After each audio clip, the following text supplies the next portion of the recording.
idol. Ito po yung ginawa kong grills. Yan, tapos na yan hanggang doon. Yan, napaikot to, naka-L.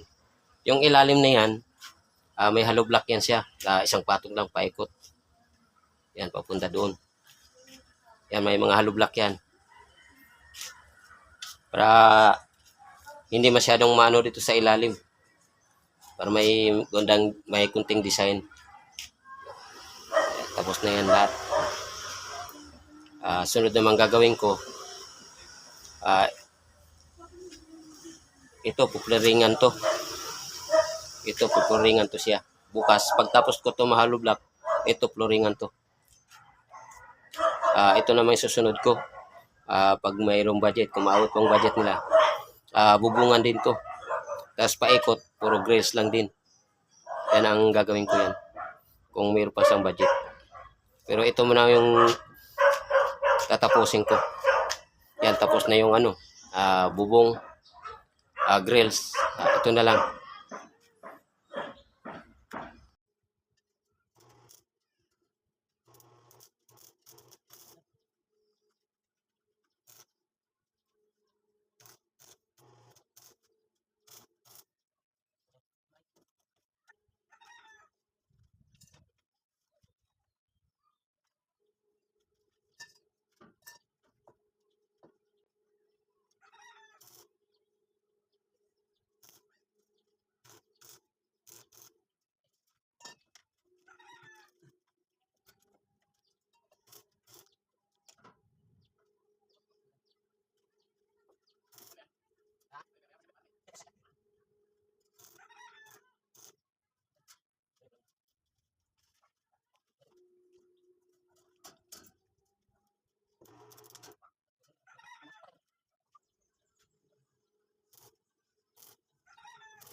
Ayan guys, ginawa kong grills. Tapos na. Yan sa terrace to nila.